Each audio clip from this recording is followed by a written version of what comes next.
Welcome into I Said What I Said. I'm your host, Brad Wakai, alongside my co-host, Tyson Gentry. Tyson, we're here, man. NFL is right around the corner. We've been just chomping at the bit, getting ready for this, and we're going to start now looking at win totals, starting with the NFC today. We're going to go through all 16 teams, just real quickly run through it, give some quick thoughts, and give out any bets that we have on it. And honestly, the NFC, I think, is going to be much easier of a year this year. I think you're going to see some higher numbers, but we don't really have a lot of bets, Tyson, if we're going to be completely honest. We don't like a lot of these numbers. Also, we got in pretty late, so a lot of these are extremely sharp, and that's just the way we do things here at I Said What I Said, right? Like, we're not pros. We're not betting back in March on as soon as these things open. We wait to see if there's any injuries. And I don't have the money. I don't have the money to be leveraging myself in March. Exactly. And so we're going to go through each one of these teams in order, give you our thoughts, give you anything that we are playing. If you're interested in tailing or fading, let us know in the comments section in this YouTube video. Tyson, let's start with the Arizona Cardinals. They're sitting at 4.5 still, plus 110 here on FanDuel for the over-under minus 142. Anything you're interested in here with the Arizona Cardinals? I want to give a quick caveat here before we get too deep in the episode. For me, it's real hard, unless you're doing like parlays on some of these things, to accept taking numbers at minus 140. And I know it's not very much, but it's just, for me personally, when I wait that long, if I'm waiting 18 weeks for this thing to cash, I want, a little bit more juice for the squeeze, so to speak. But Arizona's not going to win 5 games. I'm not playing. I'm going to play under 4.5 here. I just can't see 5 wins. Dude, and so this is something I'm going to attack here. Under 4.5 for the Arizona Cardinals with starters Josh Dobbs and maybe Clayton Tune. Clayton Tune, baby. Oof. Atlanta Falcons, they've been the hot team. 8.5 over minus 132, under plus 106. Your boy Bijan there. You taking anything with them? I'm going to save my Falcons bets for our little Betapalooza or whatever that we're going to call it right before the season kicks off. I got some Falcons love, but not at this number. I'm not taking win total on them either. I think I may have to push back on Tyson a bit, though, when we get to that point. Another team in the division, the Carolina Panthers, they're at 7.5, over minus 120, under minus 102 with rookie Bryce Young and new head coach Frank Reich. I'm going to take the over. I don't want to very badly, but this is something that. So if you listen to any of our NBA stuff, we have league pass teams. The Panthers are a league pass team for me this year. I'm going to be watching them a bunch anyways, so I'm going to cheer for them. Interesting. Extremely interesting. They had the fourth. This was a team that almost made the playoffs last season. And granted, the team's a little different now. I'd argue better coach and with a better quarterback. We don't know what we're getting at wideout, and that's the scary part. But I've seen Bryce Young win a lot of football games. 4th easiest schedule in the league, so that could be something that helps them out. Of course, they're playing in a soft division, so that also helps. But over 7.5 here for Tyson. Chicago also at 7.5 here. The Bears minus 122 for the over, under plus 100. Tyson and I both hit worst record in the league last year on just a miracle. Everybody's loving the Bears this year. Are you? No, I'm closer to playing the under. Like a 7-1 football team seems fairly realistic to me. Look, I'm not going to play this, but at some point, somebody has to step in and say that Jalen Hurts' progression from year 2 to 3 is not like normal. You can't just look at Justin Fields and be like, well, they got DJ Moore, so 4,000 yards. I know. I really want to play this under as well. I'm staying away just in case. Like, I just think there's so many questions in the division, right? Like, do we completely trust the Detroit Lions? We'll see. How about the Vikings? They got super lucky last year, and we don't really know what to expect with Jordan Love, although some people are very high on them and with your expectations. So I'm not going to play this. I don't want to tie my money up for that long with something I really don't know. How about the Dallas Cowboys? 9.5. Now it's juiced to minus 162, but it feels like this is something that's going to hit. I mean, this is a smash play for anybody that wants it.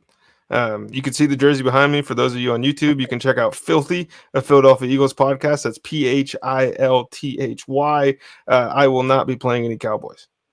I won't either, although I definitely think that they're going to win more than 9.5 games. I think, if anything, if you want to play the Cowboys, look at some alt win totals. Yeah. Up to 11, anything over 11.5, as they could easily, in my opinion, go 12-5, just based on that Dak Prescott should improve and this defense should be really good. Let's move on to the Detroit Lions, sitting at 9.5 as well, minus 122 for the division favorites, under plus 100. Do you trust Dan Campbell and Jared Goff? Fuck yeah. You do? I know, Oh yeah, my of course goodness. I do. 9.5. I like the team that wins the division is going to win 10 games. That's what I think. And I think that's them. The offense is going to be really good. The defense should be a little better. Doesn't have to be much better, honestly, to win this thing. Look, I think they're getting 4 or 5 for free from the division. So I'm taking the Lions, and that we were the first maybe pro Dan Campbell podcast in America. So this is one of the only spots we really get to bet them. Yeah. Oh man. Okay. So Tyson's on the over 9.5. I'm staying away from Motor City Dan, unfortunately. I Like like that's Motorboat Dan. I think that's Motorboat better. Dan. Yeah, just get it going, man. That's what you're thinking here. But I'm taking Packers here at 7.5 over. I like it at -122. I'm kind of buying into the Jordan Love thing. I know that Aaron Rodgers is gone, but do we really think that organization is just going to have a precipitous fall? Like Jordan Love looks like he's actually pretty competent. 8 and 9, and that hits. You I put would be under. shocked. Oh, I'm sorry. Here, I didn't put over. Over 7.5 here for the Packers for the YouTube viewers. Don't get confused. Over 7.5 here for the Green Bay Packers. Are you playing anything on them? No, I think that over 7.5 feels pretty safe, but the chances that they got 3 dudes in a row that are even competent, let alone like 3 guys that can elevate rosters, it's like I gotta see it, man. Now, the Los Angeles Rams are sitting at 6.5 with over +110 and under -134. I mean, they sold out to get the Super Bowl. Good for them. They won it, but now they are reaping what they sowed, Tyson. Man, are you playing anything with the Rams? No, I'm not even really that enticed by the +110 thing. Like, there's Matt Stafford and it's Cooper Kupp and it's Aaron Donald and they got all these guys. It's Sean McVay, everybody's favorite coach. Dude, the team kind of stinks. Like everybody, there's that fake report going around that Matt Stafford had to ask for like faces, like a face card for people so he could get to know his new teammates. This team's going to be pretty bad, dude. And I wouldn't be shocked if bad meant 7 and 9 if they're healthy. But I also wouldn't be shocked if bad meant Stafford's done for the year, retires halfway through the season, Kupp doesn't play, Donald doesn't want to be there, and they win 3 games. I could see that as well. Like, there's just so many range. Like, it's like, did they get fired up and they fight back? Or is this defense as bad as it looks on paper and there's just no potency to this offense? So I'm staying away. Minnesota's at 8.5, over -128, under +104. Tyson, just based on regression and based on anything, I want to take the under, but that's built into this line, I think. Like, everybody knows about the luck metric now. Like, we're not breaking news here. Vegas knows. The people who set these lines know if they're not in Vegas. And people like you and me and anybody else out there who's looking at win totals, they've heard of this. Minnesota was super lucky last year. So that's baked into this line. It's baked into the bets that people have taken it. So I don't think there's really an edge that we have here from knowing that anymore. I think the only thing that you could really say that if you like it one way or the other is you think they're either going to be much worse based on that Kirk Cousins is not going to have the same season as last year, or you don't think the defense is going to be remotely close to improved under their new defensive coordinator, Brian Flores. Yeah, that's the tough part is because I still think Brian Flores can coach. And that's like I'm staying away from this one, but I'll keep it short, I guess. Kirk Cousins is like he peaked at 13 and got real lucky, but he's going to keep you around 500 no matter what. Kirk O'Bangs is going to be hovering right around 8-9 wins, baby. This is a good line from FanDuel. New Orleans, 9.5, +114 for the over, under -140. These guys are division favorites, and they're not thinking they're going to win 10 games. Are you? No, I don't think they're going to win 10 games either. But I also don't want to play this. I am not very interested in being in the business of the New Orleans Saints this year. I don't think it's going to be nearly as exciting as anyone else thinks. I don't think it's going to be as fun to watch or as improved with Derek Carr under center now that everybody else thinks. Dude, Derek Carr, fantastic, great. You got an upgrade. Kamara's on the bench for the first 6 weeks. We're hoping Kendre Miller is all the way recovered, ready to roll. And if he's not, it's Jamal Williams. And then it's like the ghost of Michael Thomas. And Chris Olave played really well last year, but it's a brand new quarterback. And then like Rashid Shaheed. What's his name? It's one of those. Yes. Rashid Shaheed, I think. Rashid Shaheed. It's one of those. I mean, this is a team that's pretty barren on talent, and I'm kind of over pretending the defense is sneaky underrated. I'm staying away as well. I think they're attackable in this division. They also could win 10 games. Right, that's the thing. So I'm staying away from them. The New York Giants, they burned us last year. 7.5 is their number again. My over is -104, under -1 to 18. Are you taking anything with the New York Giants? No. Again, like, yeah, I think they probably hit this number, but I'd rather play a different team that's coming up in the conference to kind of make a jump. And then on top of it, like, Daniel Jones was awesome last year for Daniel Jones, and the receiving core was really good. It's a group full of the same guy. Like, at what point does it just get too hard to score points? Dayball's a genius, but this is rough going, man. Saquon Barkley's health is paramount. Yeah, if he's hurt, I mean, geez, you're going to rely on Daniel Jones. That's the question. Everybody's pointing to Darren Waller, like, oh, he's our savior. Because, I mean, they were good for, like, being no-name players. You know, like, they were actually right. Richie James and them. Like, their separation was just atrocious. Darren Waller gets hurt, man. Just, hey, guys, I don't know if you've been watching Vegas games and Oakland Raiders games. He gets hurt. Like, so if you're banking on that, I don't know what to tell you. But, again, you know, they got the coach of the year, Brian Daboll, there. And so, man, it's hard to go against that. How about our Eagles? 11.5 over, +104, under, -128. Tyson, what are you thinking? So I'm going to take the over here. I don't think the Eagles are going to be as good in the regular season as they were last year. But I do think that this line, like, 12-5 is easily within the range of outcomes. They have a really tough stretch in the middle of the season. But this should be another instance where they're 6-0, 7-0 going into the tough stretch of the schedule. And by then you're not necessarily playing with house money, but you feel really good about where you're at. So this is kind of if they regress, they're going to win 11 games. And people are acting like this. Everything went so right last year.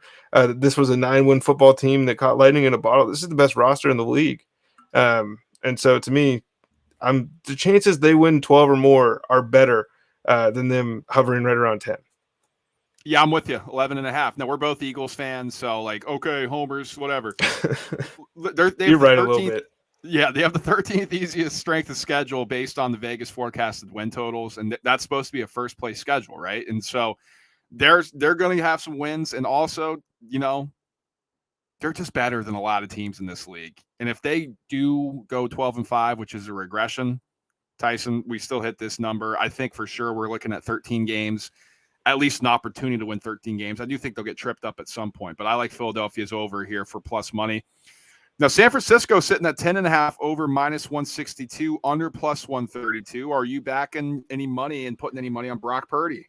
No, because there's two outcomes in my head. And one is he's as good as people said he was. And then in that case, they win 13 or 14 games. And the other instance is that, like, he's not fully healthy after the UCL injury. And also maybe he went undefeated because, like, they just threw him in and kind of changed the entire look of the offense there. And granted, he was undefeated until he ran in to the Eagles and got hurt, obviously, in the NFC Championship. So at -162, I have no interest in playing this over. I think it probably is an over. But, like, that's too steep, man. Yep, I'm the same way for you. Can't do it here. And we know San Francisco gets banged up like every single year. Like, what happens if Debo's out? What happens if Kittle gets hurt? What happens if the offensive line falls apart? Hell, what happens if that defense that's so vaunted that kept them in games? What happens if they start getting picked off one by one? And so I'm staying away from San Francisco this year. Maybe a live market we can look into. But divisional opponent as well, Seattle, 8.5 over, -142, under, +116. Any belief in Geno Smith to duplicate what he did last year? I do actually have some faith in Geno. I don't have faith that this is a sustainable year-over-year thing for this team. I think that they caught a couple teams off guard to start the season, and then kind of things came crashing back to earth. I'm going to be playing more Seahawks week-over-week stuff than I will year-long anyway, so it's not really worth my time here. Yep, I'm similar to you. I want to see it. I want to see how that offense looks. You know, they draft a running back. Maybe they do things a little bit differently. And JSN help Geno. Who knows? Yeah, he's got a wrist injury. I'm curious how that's. He's back in practice. He'll be all right. Apparently, he's out for week 1. I don't know. Tyler Lockett's going to have that dude in the whatever cryo chamber that he's been living in for the last decade because he's always on the field. Tampa Bay, second to last one here in the NFC. They're at 6.5 over, +116, under, -142. Baker Mayfield, the starter there. They're projected to be the worst team in the conference. Do you agree? Yeah, and I mentioned I don't like these numbers. In division, I'm sorry. But I'm going to take this under. Again, I don't like the minus 142, but I have a strong conviction, strong feeling that the Tampa Bay Buccaneers are just going to quit at some point this season. That's what I think. Do they offload some pieces as well? Do they start absolutely trying to rebuild? I think that there's a real world that like this Chris Godwin, Mike Evans receiving core and all this stuff, Levante David and Devin White and all these guys we've come to like know as Buccaneers are not Buccaneers by week 9. Yep, I'm with you. I think they're going to try to start offloading. Like, yes, there is great talent surrounding Baker. Do we really trust that he's going to get them the ball? Do we trust this offense? I mean, they couldn't do anything with Tom Brady last year. Who's the head coach?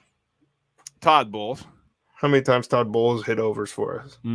Good luck. Finishing out here with the Washington Commanders, 6.5 over plus 100, under minus 122. Anything here for you, Tyson? Hammer play over. Woo! Absolutely. Dude, they're going to be a little better. And I just think that there are certain teams in the NFL that just don't make sense.